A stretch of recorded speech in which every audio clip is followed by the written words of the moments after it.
Parce que quand le diable viendra te tenter la nuit, tu vas dire quoi? Quand il viendra te oppresser la nuit, tu diras quoi? Tu fais des cauchemars, on t'intimide, on te dit les sorciers veulent te tuer, et tu fais quoi? Esprit de sorcellerie, je te chasse, je te réprime. C'est bien, mais ce n'est pas encore la vraie foi, ça. Ça, c'est juste une proclamation. Ça devient la proclamation de foi lorsque tu dis esprit de sorcellerie. Quiconque se dresse contre moi, il est écrit, tombera sous mon pouvoir. Là, c'est la foi maintenant qui est en train de parler. Oh, Kayare Mamasa. Le problème, c'est que ton voisin ne sait pas où c'est écrit. Il ne connaît pas ce texte. Tu ne connais pas le texte. Alors tu pries seulement au nom de Jésus. Je vous chasse, je vous chasse, je vous chasse. Tu chasses qui? Je vous détruis, je néantis, je brise les autels qui portent contre ma vie. Je détruis les autels. Ça, c'est pas la foi, ça, c'est la prière.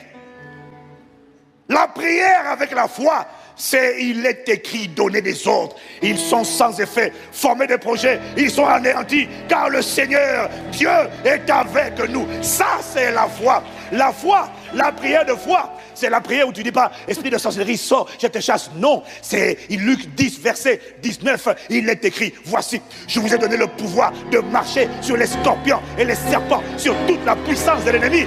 Rien ne peut vous nuire. Par conséquent, ça c'est la prière de foi. Par conséquent, je déclare et je décrète que maintenant, je marche au nom de Jésus contre tous les serpents, les scorpions, toute la puissance de l'ennemi déployée contre moi. Et tu sais quoi? Je déclare que rien ne peut me nuire. Ça veut dire quoi? Il n'y aura aucune représailles. Il n'y aura pas un mal au dos à mon réveil le matin. Non, non, non. Il rit, oh, Kamarebosh.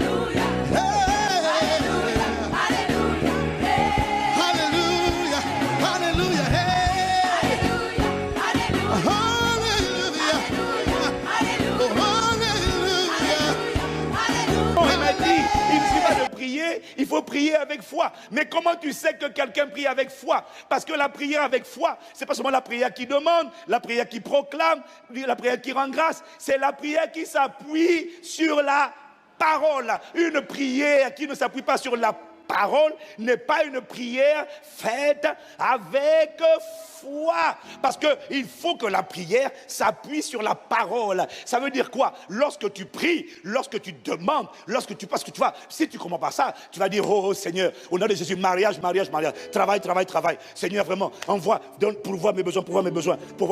Tu peux prier comme ça longtemps. Seigneur, pourvois. Hey, Jésus, Seigneur, pourvois. Ça, ce n'est pas la prière. Ce n'est pas la prière avec foi. La prière avec foi, c'est la prière qui s'appuie sur la... C'est-à-dire, c'est la prière qui commence par « Seigneur, tu as dit dans ta parole. Seigneur, je prie. Seigneur, j'exige. Seigneur, je réclame. » Pourquoi? Parce que tu as dit dans ta parole. S'il n'y a pas, tu as dit dans ta parole, il n'y a pas la foi. Parce que la foi s'appuie, hypostasis, s'appuie sur quelque chose que Dieu a dit. Le challenge dans l'église d'aujourd'hui, du 21e siècle, c'est que les gens ne savent pas ce que Dieu a dit. Ils ne connaissent pas la parole. Ils connaissent les chansons de Sinach. Mais ils ne connaissent pas la parole. Il faut s'appuyer sur la parole. La prière qui ne s'appuie pas sur la parole, ce n'est pas la prière faite avec foi. Je n'ai pas entendu. Dis à quelqu'un, il ne suffit pas de prier. Mets la parole dans la prière. Dis-lui, mets la parole. Et la prière faite avec foi, c'est la prière qui est appuyée sur la parole. Quand tu parles au diable, il ne suffit pas de parler. Il faut parler avec la parole.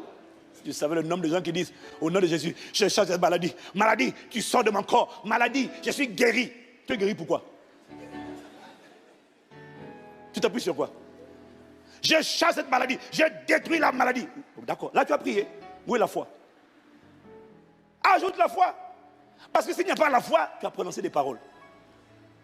La puissance vient de la parole. Dieu veille pas sur la prière, Dieu veille sur la parole pour l'exécuter. Dieu veille sur la parole. Maladie, je commande ta désintégration. Ça, c'est pas la prière.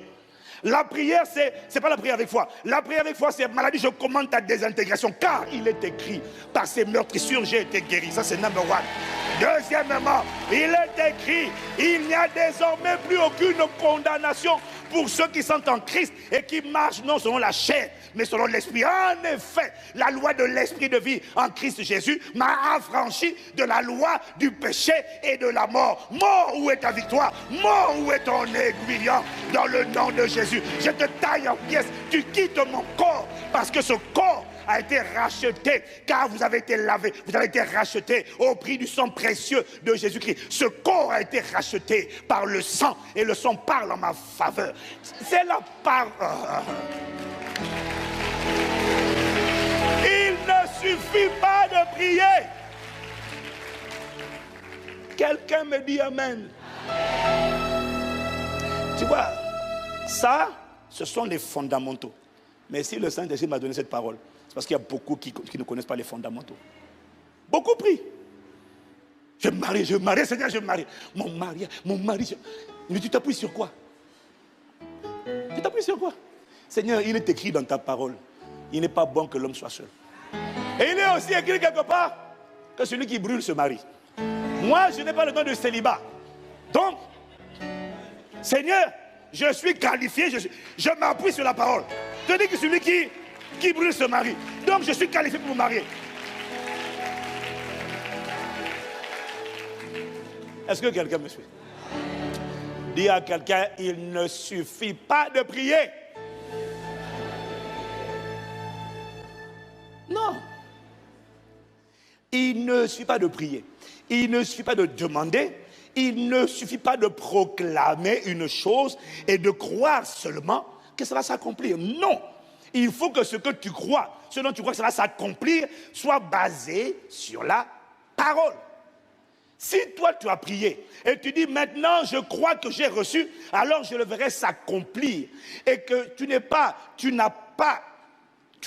appui, tu ne t'appuies pas sur une parole que Dieu a donnée, ce n'est pas la foi. C'est un souhait, c'est un espoir, c'est une espérance, mais ce n'est pas la foi. Dieu n'est pas engagé dans l'espérance. Dieu est engagé lorsque la foi est trouvée dans ton cœur et qu'elle tape cette parole serrée, gardée dans ton cœur. Dieu veille sur cette parole-là pour l'exécuter. Quelqu'un dit amen. Amen. Beaucoup confondent la foi et la pensée positive. Positive, ils espèrent. Ça va aller, ça va aller, ça va aller. Ça va aller, ça va aller, ça va aller. Non. La foi repose sur ce que Dieu a dit. Je n'ai pas entendu ton amen. On peut prier sans prier les prières de foi. Sans associer la foi. Seigneur, sauve ma famille. Seigneur, sauve mes parents, sauve mes frères et sœurs. Pourquoi? Tu pries comment? Oh Seigneur, sauve mes... Mais qu'est-ce qui te garantit que tu vas sauver ta famille? Mais non, il est obligé de sauver. Pourquoi? Mais non, mais parce que s'ils vont en enfer, c'est pas bien. Oh Seigneur, sauve, je te prie. Sauve, oh, aie compassion, sauve mes parents, sauve mon frère, sauve ma femme, sauve mes enfants, sauve mon mari, Seigneur, pourquoi? Et il y a une fois qu'il demande pourquoi? Oh Seigneur, parce que s'ils ne vont pas sauver, ils vont aller en enfer, c'est pas bien, vraiment, tu ne peux pas laisser faire ça. Ah, c'est pas la foi. La foi dit Seigneur, sauve-les. Pourquoi? Tu as dit dans ta parole, crois au Seigneur Jésus, tu seras sauvé toi et toute ta famille. Ma famille est éligible pour le salut. Je réclame le salut pour cette famille. Là, tu as prié avec foi. Et Dieu prend cette parole qui est dans ton cœur et il dit, je vais l'exécuter, garde seulement la parole. Donc la prière que Dieu agrée, la prière persistante exige la foi. La prière que Dieu exauce et manifeste exige la foi. Mais la question que je te pose, c'est comment peux-tu prier avec foi si tu ne sais pas ce qui est écrit? Comment tu fais? Tu as idée du nombre de gens, ils ne sont pas capables de citer les versets bibliques. Ils ne savent pas. Donc, quand tu pries, c'est Seigneur agis. Seigneur agis. Sur quelle base j'agis? Agis seulement. Non. Qu'est-ce que j'ai dit? Tu t'appuies sur quoi? Quand tu parles à Satan, Satan ne craint pas tes paroles. Satan craint la parole de Dieu que tu libères. Parce que le feu, ce n'est pas ta parole, ton opinion. Le feu, ce n'est pas ton espérance. Le feu, c'est la parole qui est dans ton cœur et que tu lâches par ta bouche.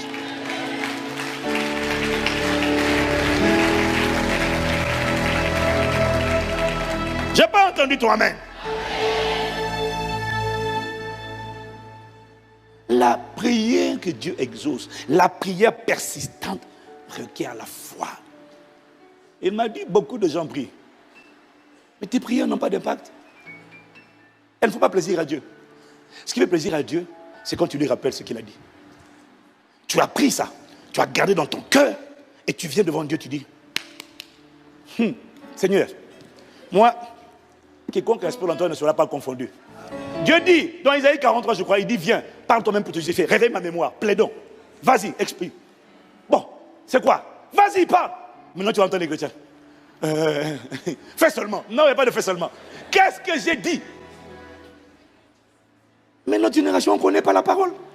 On ne connaît pas les Écritures. Le pasteur Ivan a dit, non, pas le pasteur Ivan a dit. Qu'est-ce que j'ai dit? Rappelle-moi ma parole. Parce que ce que dit le pasteur Ivan est basé sur les Écritures.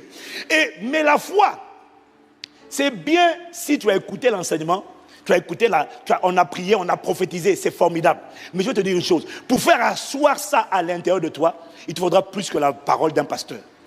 Il faudra que tu fasses comme les chrétiens de Béret. Le pasteur Paul a prêché. Ils disent Amen, pasteur Paul. Maintenant, Actes chapitre 17, verset 11. Quand ils vont à la maison, la Bible dit qu'ils examinent les Écritures pour savoir si ce que Paul a dit, c'était ça.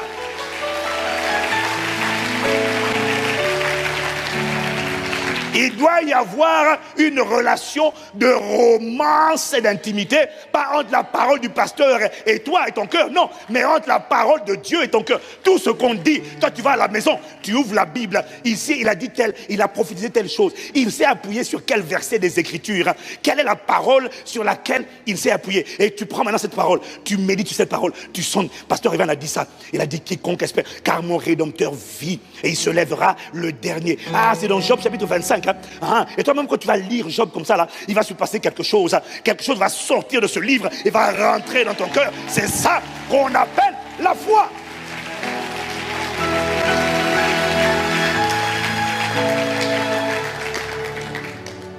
Quelqu'un dit Amen. Il ne suffit pas de prier. La prière que Dieu manifeste, c'est la prière avec foi. Bien aimé, beaucoup ne prient pas avec foi. Ils prient avec espérance. Seigneur, fais seulement. Seigneur, fais seulement. Non. Tu dis, qu'est-ce que j'ai dit? Tu as besoin de prier avec la parole. Tu as besoin de proclamer avec la parole. C'est pour ça que tu as des gens, ils prient. Et là, tu es déprimé. Tu pries, la dépression ne part pas. Parce que ce qui chasse la dépression, ce n'est pas la prière seule.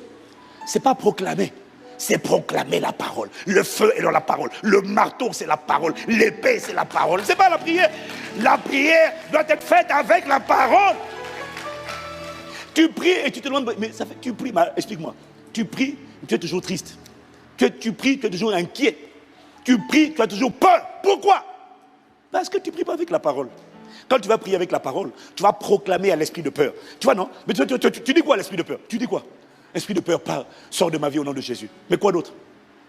Jésus a dit, je vous laisse ma paix, je vous donne ma paix. C'est cette paix-là que je prends au nom de Jésus-Christ. Il a dit dans Ésaïe 26, il a dit à celui qui est ferme dans ses sentiments, tu assures la paix parce qu'il se confie en toi. Je déclare que cette paix est mon partage et que tout ce qui veut me troubler sort de ma vie au nom de Jésus-Christ. Là, tu as parlé avec la parole. Quelqu'un me dit Amen. Dis à quelqu'un, prie avec la parole.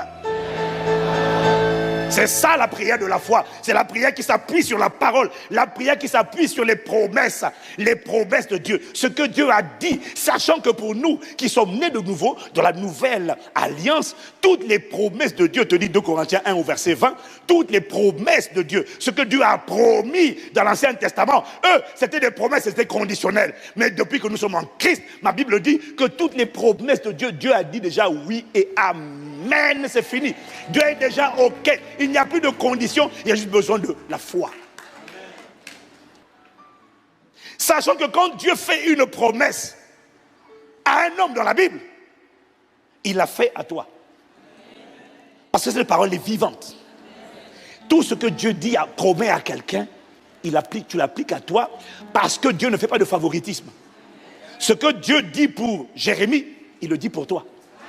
Quand il dit avant que tu sois formé dans le ventre de ta mère, je te connaissais déjà. Avant que tu ne sois né, je t'avais déjà établi. Quand il dit à Jérémie, je vais sur ma parole pour l'exécuter, il parle à toi et à moi. La Bible dit que tout ce qui a été écrit, bon, je n'ai pas le temps de développer, tout ce qui a été écrit pour notre instruction. Elle est vivante, ça s'applique encore aujourd'hui. Dans tous les domaines de la vie, Dieu a fait une promesse pour laquelle il a déjà dit, je suis d'accord, amen. Plus de 7400 promesses. Dans tous les domaines de ta vie, Dieu a une parole.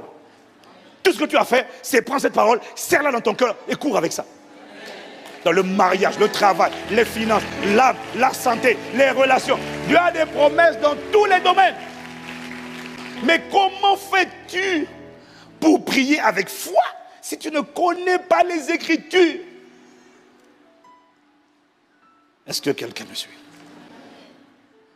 Ce que nous n'avons pas compris, en fait, c'est que c'est nous, c'est toi qui as le devoir de développer ta foi. En fait, Israël, quand ils sont sortis d'Égypte, la génération Moïse, quand ils sont sortis d'Égypte, il y a une chose qu'ils n'ont pas compris. C'est que la responsabilité de Dieu, c'est d'envoyer la parole. La responsabilité du peuple, quand Dieu a envoyé la parole, il va te tenir responsable de ce que tu fais avec cette parole. Et après, il va venir. Est-ce qu'il y a la foi dans ton cœur ou pas? Mais il va d'abord envoyer la parole. La question, c'est est-ce que tu as attrapé cette parole? Est-ce que tu l'as serrée dans ton cœur? Parce que beaucoup de gens se disent en eux-mêmes, je reconnais que ma foi, tu vois, n'est pas forte. Parce que quand tu as peur, ta foi est petite. Quand tu es complexé, ta foi est petite. Quand tu n'es pas ambitieux, ta foi est petite. Quoi encore? Ta foi se démontre. La foi se révèle par les œuvres. La foi se révèle par le système de pensée. La foi se révèle par la manière de parler. Parce que la foi pense, la foi parle, la foi agit. Quand tu agis toujours petit, tu révèles ta foi. Donc il y a des gens, ils savent qu'honnêtement, ma foi est petite. Le rejet, ça révèle ta foi. Oh non, je ne me sens pas vraiment aimé. Ta foi est petite. Parce que quand la parole va rentrer, s'imprimer dans ton cœur, tu diras, je te loue. De ce que je suis une créature si merveilleuse. Et mon âme, même, je ne fais pas d'effort. Je ne prie pas pour m'aimer. Je ne prie pas pour m'apprécier. Je suis juste conscient, saturé de la parole. Quand on me dit vilain, je dis, oh, je te loue. Je suis une créature si merveilleuse. Oh, même mon âme reconnaît. Mon âme, tu le connais, non? On te dit, Gouroné, tu continues ta route. Mais quand ta foi est petite, les pensées du passé qui ont été imprimées dans ton âme par la chair continuent de te tracasser. Une voix te dit, tu vas pas, ça va être dur pour toi. Prends seulement le plus petit là. Parce que là, trop là, ça va être dur pour toi. La vie, prends seulement les miettes, contente-toi. Va pas trop loin, ne vise pas trop loin. Ça va être compliqué pour toi. Et toi aussi, bon, mais tu vas faire quoi dans la vie? Je vais... Il n'y a pas de problème, mais tu révèles ta foi par la nature de ton ambition. Et là, le silence que tu constates révèle la foi de ton voisin.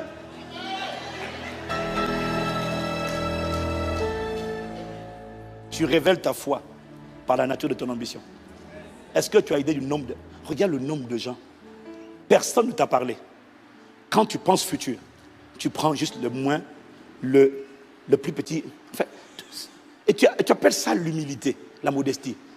Non, mais moi, bon, même un petit boulot là, si je gagne 2000 euros, 3000 euros, c'est déjà bien. Tu révèles ta foi. Avec quoi? C'est avec ça que tu vas financer l'évangile? C'est avec ça que tu vas mener l'évangile aux extrémités de la terre? C'est avec ça qu'on va faire les œuvres de compassion? C'est avec ça?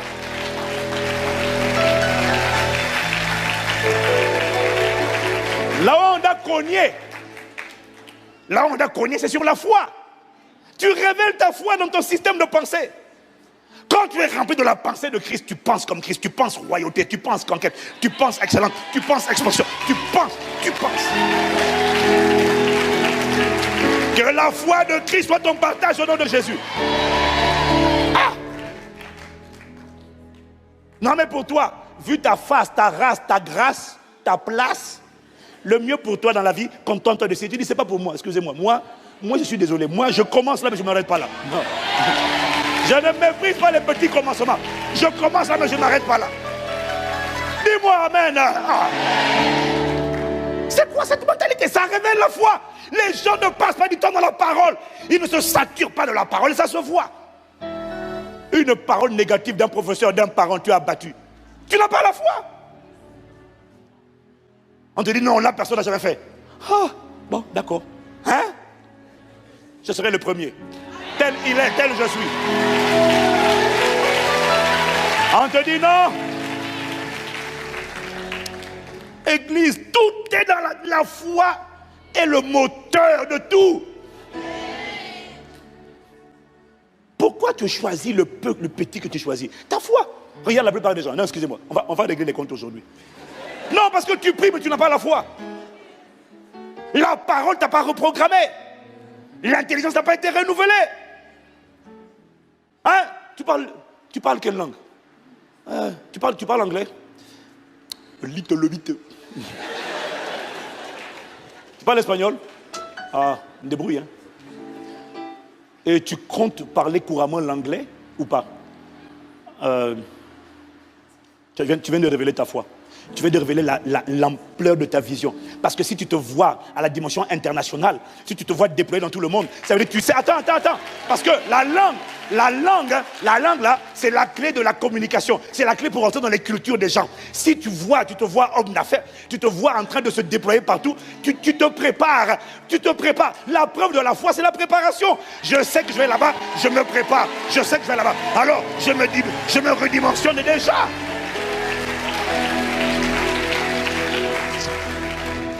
Dis à quelqu'un, il ne suffit pas de prier. Mais la foi. Et la foi se voit. Quelqu'un qui a la foi, on ne peut pas le démonter. Hein? Tu as la foi, on va te démonter où? Comment on va t'intimider quand tu es un homme de foi? Tu es rempli de la paix, tu es rempli de la joie, tu es rempli de la douceur, tu es rempli de l'amour, tu es rempli de l'humilité, tu es rempli du courage, tu es rempli d'audace. Même quand tu traverses l'épreuve, même quand ça fait mal, une voix vient te parler. Et elle te dit, quand tu traverseras le feu, je serai avec toi. Quand tu traverseras les grandes eaux, elles ne te submergeront pas. Donc tu traverses et tu as la tête haute. Mais quand tu n'as pas la parole dans le cœur, et que tu traverses les difficultés que tu traverses, qu'est-ce que tu fais? Oh mon Dieu, pourquoi m'as-tu abandonné? Un seul avait le droit de le dire, c'est Jésus. Depuis qu'il était abandonné par le Père s'est souvenu de toi. Il a été abandonné, rejeté, pour que tu sois accepté. Oh!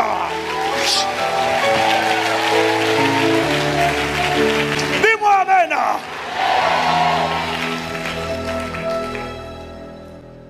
Le problème, vous savez, c'est quoi? On a une génération qui prie sans la foi parce qu'elle n'a pas compris que la responsabilité de Dieu, c'est de te donner la parole. Mais ta responsabilité à toi, c'est de nourrir ta foi et de la développer, de la muscler, de l'étirer. Et les gens ne font pas ça. Tu sais pourquoi? Les gens n'aiment pas faire des efforts. Alors ils donnent des excuses. Je reconnais que ma foi est petite. Parce que le domaine dans lequel tu commences, tu chancelles, c'est un domaine dans lequel ta foi est insignifiante. Tu as la mesure de foi qui permet de croire en Jésus le Sauveur, Mais tu n'as pas la foi qui permet de dominer, de régner, de triompher. Que cette foi vienne à toi au nom de Jésus. Tu vois, c'est la responsabilité de donner la parole. Israël n'avait pas compris. Vous voyez, quand Israël, Dieu leur a parlé, il leur a fait des promesses. Maintenant, quand ils marchent dans le désert, dès qu'ils rencontrent une épreuve, ils se plaignent. Une autre épreuve, ils se plaignent. Dieu dit, je suis avec vous. Dès qu'ils auront une épreuve, ils se plaignent. À un moment donné, Dieu s'est fâché contre eux. Mais pourquoi Dieu se fâche contre nous? Mais si on n'a pas la foi, on n'a pas la foi? Non. Si tu n'as pas la foi, c'est ta faute. C'est ta responsabilité du moins. Parce que Dieu, quand il a parlé, c'est à toi de travailler pour faire en sorte que cette foi rentre en toi et s'imprime sur les tables de ton cœur et ne quitte pas. C'est à toi, monsieur, madame, quand Dieu a parlé, il a envoyé sa parole, de nettoyer ton cœur, d'enlever les épines.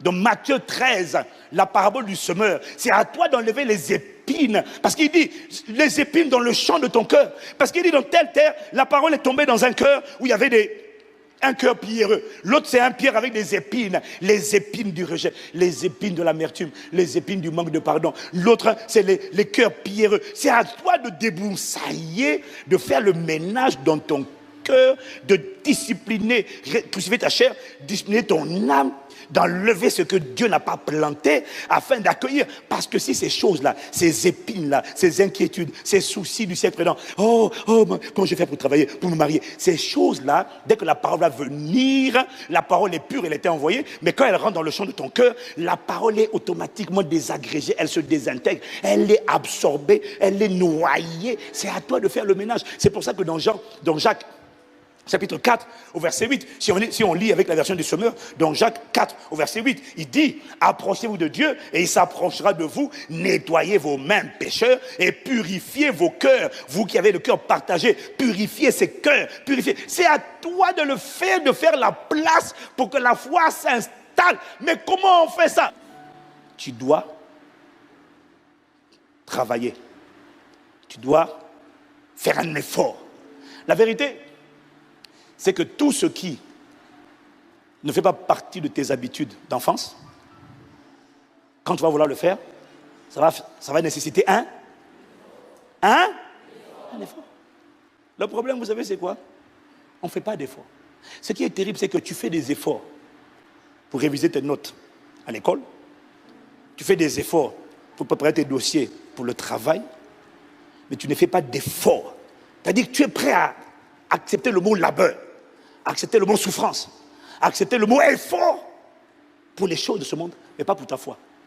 La foi ne rentre pas comme ça. Ça exige un labeur, un effort. Ou passer du temps dans la parole, en train de prier dans la parole. Pendant que tu pries, tu lis la parole. Ça nécessite de passer du temps à écouter la parole. Et quand tu vas écouter, tu vas à la maison et tu vas réfléchir sur ce que tu as écouté. Non, mais tu le fais pour l'école, tu le fais pour les examens, tu le fais pour le travail, mais tu ne le fais pas pour ton esprit, alors que la foi t'amènera plus loin que tous tes diplômes réunis.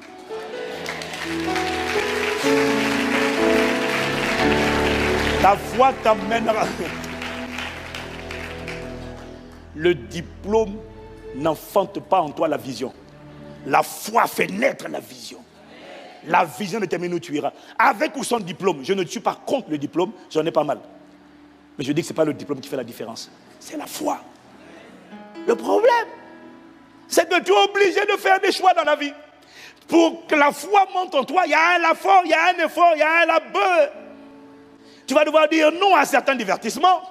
Tu vas devoir dire non à certaines fréquentations inutiles, non à certains gaspillages de temps et accepter de passer un peu de temps. Non, mais moi je pensais que c'était le pasteur Ivan qui devait le faire pour nous. Formidable, le pasteur il le fait pour lui-même, mon gars. Chacun de nous doit passer du temps dans la parole. Parce que quand le diable viendra te tenter la nuit, tu vas dire quoi? Quand il viendra te oppresser la nuit, tu diras quoi? C'est ça. C'est pour ça que les gens ont peur. Et il n'y a pas la foi. Tu fais des cauchemars, on t'intimide, on te dit les sorciers veulent te tuer, et tu fais quoi? Il n'y a pas la foi. Esprit de sorcellerie, je te chasse, je te réprime. C'est bien, mais ce n'est pas encore la vraie foi, ça. Ça, c'est juste une proclamation. C'est une proclamation. Ça devient la proclamation de foi Lorsque tu dis esprit de sorcellerie, quiconque se dresse contre moi, il est écrit, tombera sous mon pouvoir. Là, c'est la foi maintenant qui est en train de parler. Oh, Kayare Mamasa. Le problème, c'est que ton voisin ne sait pas où c'est écrit. Il ne connaît pas ce texte. Tu ne connais pas le texte. Alors tu pries seulement au nom de Jésus. Je vous chasse, je vous chasse, je vous chasse. Tu chasses qui? Je vous détruis, je néantis, je brise les autels qui portent ma vie. Je détruis les autels. Ça, c'est pas la foi, ça, c'est la prière.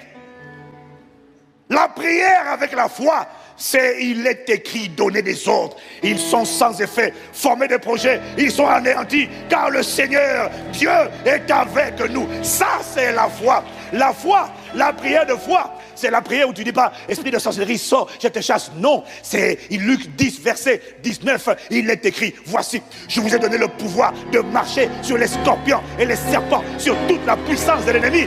Rien ne peut vous nuire. Par conséquent, ça c'est la prière de foi. Par conséquent, je déclare et je décrète que maintenant, je marche au nom de Jésus contre tous les serpents, les scorpions, toute la puissance de l'ennemi déployée contre moi. Et tu sais quoi? Je déclare que rien ne peut me nuire. Ça veut dire quoi? Il n'y aura aucune représailles. Il n'y aura pas un mal au dos à mon réveil le matin. Non, non, non. Oh, Kamarebos. Kayara Marebos. Dis à quelqu'un, prie avec foi. Ouais, c'est ça. Tu me regardes bizarrement parce que toi, c'est de toi qui parlais. C'est de toi que cet esprit me parlait. Non, tu pries, tu proclames, il n'y a pas la parole. Hein? C'est la parole qui a le pouvoir. Tu te lèves la nuit. Je fais cauchemar. Non, il est écrit. Quand je me coucherai, je serai sans crainte. Quand je serai couché sur mon sommeil, sera doux. Qui a perturbé mon sommeil? C'est comme toi que je viens au nom de Jésus. Je ferme les portes, je viens. Mais tu ne peux pas dire, au nom de Jésus, je te taille en pièces. Mais sur quelle parole? Quel commandement, quelle parole l'ennemi a-t-il transgressé? Je viens au nom de Jésus, d'accord. Mais tu t'appuies sur quoi? Est-ce que quelqu'un me suit? On prie avec la parole. C'est ça la foi. Il faut que tu arrêtes de prier. Je prie. Je chasse. Mais tu chasses quoi? Sur quelle base?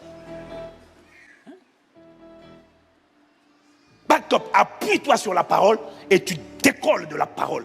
Là, Dieu est avec toi. Il veille sur cette parole pour l'exécuter. Mais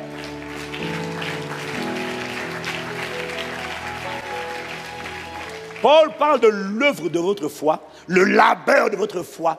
La foi ne naît pas comme ça. Il y a un labeur, il y a un effort.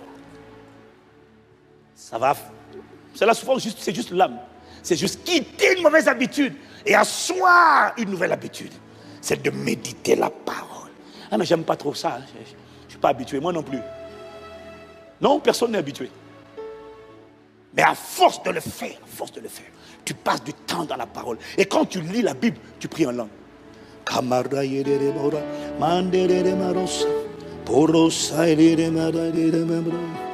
Passe du temps dedans, mon ami. Un seul réma qui quitte cette parole, qui rentre dans ton cœur, va t'accompagner tout au long de ta vie.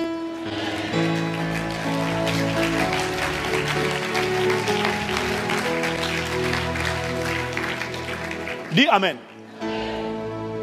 Notre génération connaît trop de chansons, trop de choses futiles. Il n'y a pas la parole.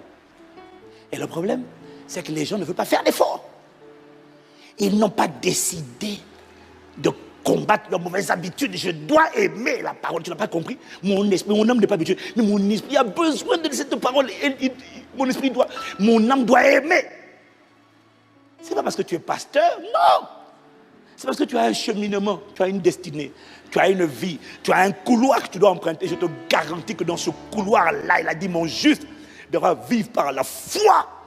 tu en auras besoin tous les jours. Et tu auras besoin d'être bombardé, d'être équipé de toutes les paroles de Dieu, des 7000, peut-être pas les 7400 promesses par cœur. Mais il faut que dans ces 7400 promesses, tu aies suffisamment de grenades. J'ai des grenades pour la famille, j'ai des grenades pour l'éducation des enfants, j'ai des grenades. Je suis chargé à bloc. Et puis je marche avec cette parole-là. Je suis chargé et je marche dans la vie avec la conscience de cette parole. C'est personnel. Mais il faut un effort. J'ai dit, mais c'est parce que toi tu es pasteur. Tous les versets bibliques que je connais aujourd'hui, à 99%, je les connaissais 2 ans après ma nouvelle naissance. Je n'étais pas pasteur, j'étais frère Ivan. Je les connaissais. Il y en a même avec le temps, j'ai oublié. À l'époque, je te citais plein de versets, ça sortait comme ça. Ça veut dire quoi? Ah, mais comment tu as fait? Ah, bah écoute, c'est sûr que pendant la pause midi, quand on était en jeûne et prière, moi je me retirais seul dans mon coin. Dieu merci, je n'avais pas Facebook, je n'avais pas WhatsApp, je n'avais pas les réseaux sociaux. J'avais ma Bible. Je m'isolais dans un coin et je lisais. Je lisais. J'étais pas, non, j'étais frère, comme toi. Je lisais. Et cette fois, cette parole a commencé à construire une vision, une assurance, une audace, une ténacité, un courage. Tu es devenu quelqu'un impossible à arrêter, à intimider, à impressionner. Quelqu'un qui est rempli de confiance en lui-même, de confiance en Dieu et de confiance dans ce que Dieu a mis en lui. Quelqu'un qui a été délivré de la comparaison. Quelqu'un qui a compris qu'avec Dieu, tout est possible. Et qui a décidé qu'il ne vivra pas une vie dans la présence qui est aussi indifférente que l'absence. Quelqu'un qui a décidé que sa vie glorifiera Dieu. Ça vient de ce genre d'assurance-là. Mon temps a été investi dans la parole. Pendant que toi, dès que tu as un break, WhatsApp, quelle est la niaiserie, quelle est la rumeur ou la niaiserie en date là, des derniers temps là? Oh les filles, vous savez quoi? Groupe de 50 personnes, kiff, oh, cool, oh, MDR, lol, oh. Autant de temps passé, alors que tu aurais pu juste passer du temps sur une parole, un verset qui va réveiller. Oh. Je sais que tu n'aimes pas ça, c'est pas grave. Il faut que la parole sorte de toi. Mais si elle n'est pas rentrée, le Saint-Esprit ne va pas t'aider à la faire sortir. Le Saint-Esprit ne peut aider que quelqu'un qui s'est aidé tout seul. Comment tu t'es aidé? En prenant la parole, en la méditant, en creusant, en écoutant des enseignements audio qui parlent de la parole, vidéo, des livres. Et après les livres, après les enseignements, qu'est-ce que tu fais? Tu repars encore dans la parole pour voir un peu ce que tu as lu, ce que tu as entendu. Pour écouter encore, méditer encore. Et puis au fur et à mesure que tu le fais, tu ne peux pas faire ça et me dire, tu ne peux pas, et me dire, j'ai encore un peu de rejet. J'ai encore un peu de peur. C'est impossible de passer du temps dans cette parole, de te noyer dans la parole et d'avoir peur de quoi que ce soit. Même quand tu vas avoir peur, la parole maintenant te téléguide. Dès qu'une pensée mauvaise vient, une pensée de la parole monte instantanément, chaud, et cogne cette pensée. Tu deviens téléguidé par la parole, téléguidé par l'amour de Dieu, téléguidé par la joie, téléguidé par la foi, téléguidé par le Saint-Esprit. Que ce soit ton partage au nom de Jésus.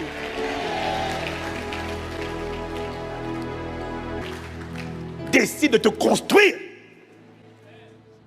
Personne ne le fera pour toi. Sauf que ta dimension de foi déterminera jusqu'où tu iras. Pas ton diplôme, pas ton travail, c'est ta foi. Le plus grand atout, c'est avec quoi Dieu opère, c'est la foi. Quand ta prière devient des prières basées sur la parole, donc des prières de foi, waouh, on ne peut pas te bloquer. Je te vois y arriver au nom de Jésus. Aïe,